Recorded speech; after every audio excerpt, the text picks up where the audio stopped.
Brother, India, which food you like? Dal bati as well. Similar idea. I mean, cooked within a dung Dal fire. bati, Rajasthan. Of course, yes. I have to give respect to Rajasthan for dal bati. I've only had it though in Gujarat. But if I'm going to give my favorite dishes, most of them come from Gujarat. The kaman. This is very nice. I could eat kaman probably every day, and I did when I was in Gujarat. And then as well, I love chach, whatever you want to. Hello दोस्तों, तो स्वागत है आप सभी को प्रयागराज के एक नए वीडियो में। और मेरे साथ है डेव जोन्स जो कि कनाडा से हैं, और मैं उनसे बात करूंगा कि आपका कल्चर और इंडिया के कल्चर में क्या डिफरेंस है। My name is Dev Jones. I've come here from Canada. Bro, I am just asking India and Canada which kind of between difference. Well, many difference. I don't even know where to begin. But the one that comes to mind, I'd say immediately, is the understanding of personal space. In India, there seems to be norms regarding how close people can be to one another. Whereas in my culture, you give a meter or so. I mean, unless they're close to you, unless you know this type of person and you can be intimate with them, there's a sense that there's this personal space bubble around you. And it seems that in India, this does not exist. And I guess you can carry this concept to just how people interact with walking and yielding to one another. Say if there's a tight space and two people are walking in the opposing direction and come to the tight space, there's no sense of, oh, you go first, or you go first. It's push as fast as you can into this tight space, and whoever can make it through first is the one that makes it through first. There's no sense that, oh, it's you're the one here who arrived first, so you go first. You go first. Oh no, you go first. No, please. No, go ahead. No, please. It's just the feeling that you have to rush into any situation, and this can be carried into driving as well. I mean, the roads, there's just a sense of if there's an opportunity to pass, you pass, and the opposing lane slows down and allows for that car to pass. So just very different ideas as to what it means to be in someone's close little bubble, and then how that carries into yielding and other forms of interacting with people in tight spaces. So I'd say the one that I have the hardest time getting over and around sometimes, because some days I'm very accepting of a different culture and the ability to be close with one another, and I love it. And what do you think about India? It's a big question. I mean, this is a very specific angle, a portion of it. I mean, it's so difficult to Spiritually and anything, something like. Oh, I don't even know where to begin. I think it's just the sense that there's an openness to exploration, an openness to the market, the ability for people to interact with their environment without excessive rules and regulations. And of course, I'm sure there's countless rules and regulations and norms that I'm not aware of because I'm a foreigner, so I'm not trying to say that. But when I see just someone on the side of the street frying an egg and selling that egg, or sitting on the side of the street and selling whatever it is that they want, and there's no health code or no form of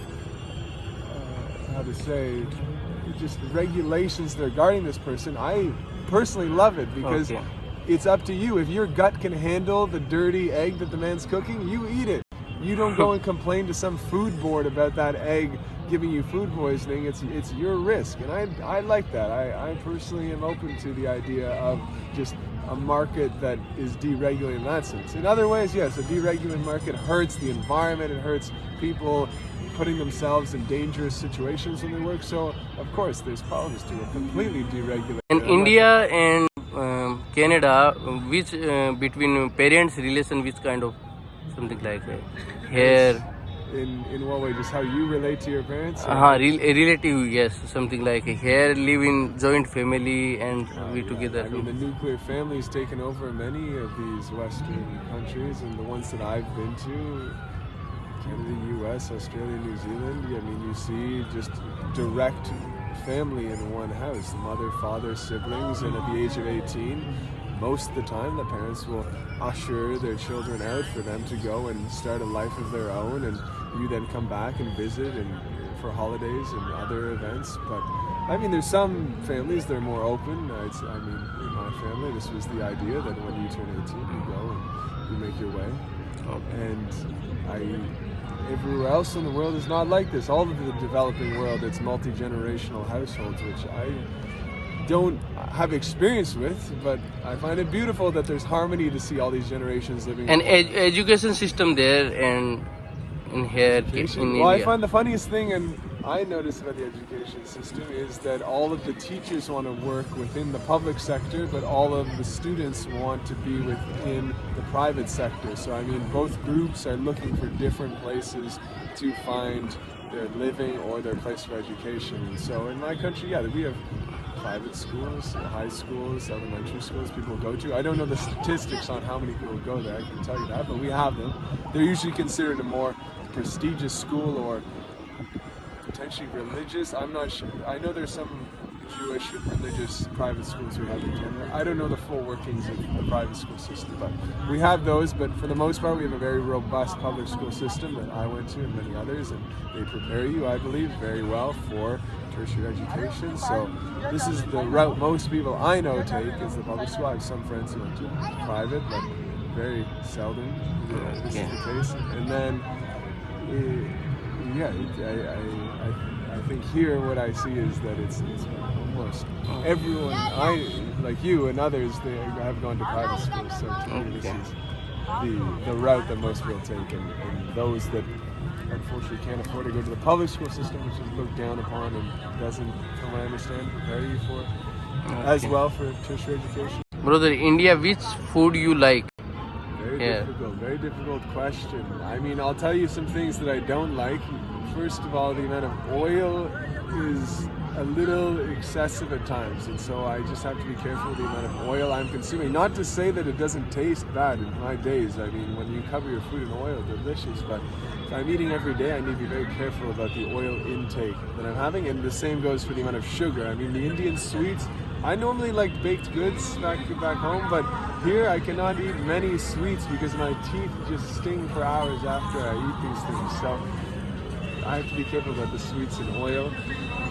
In terms of what I love, though, this is a very difficult question. I mean, recently I've come across a new dish I love, and that's the bati chokha, which is very nice. Bati chokha? Yes, bati chokha is delicious. A beautiful eggplant, bacon, curry of sorts from roasted eggplant made together with roasted balls of dough. Is that right?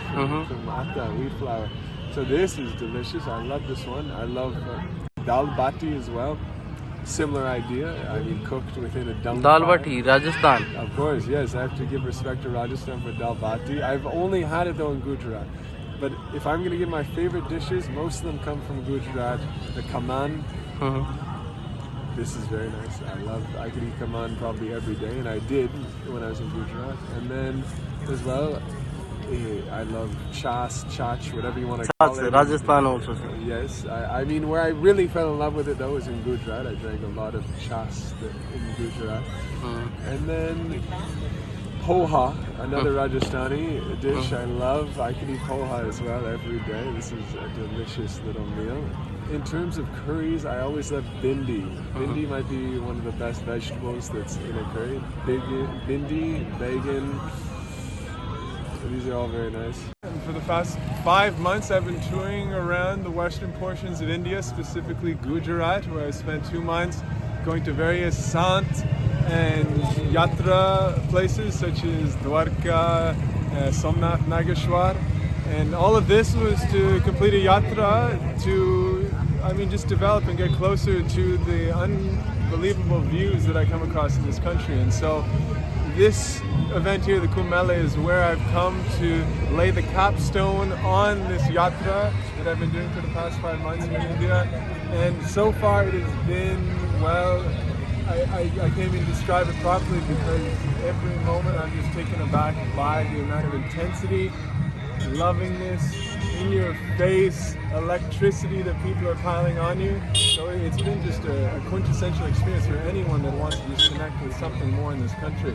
So for instance, yesterday from Makar Shrikanti, going to the Triveni Sangam, 3-4 a.m., chaos, the zoo, just people bashing, moving, and despite all this chaos and all of the revelry and fervor coming out of people, there was still tranquility, understanding. If someone bashes your foot, respect. I'm sorry.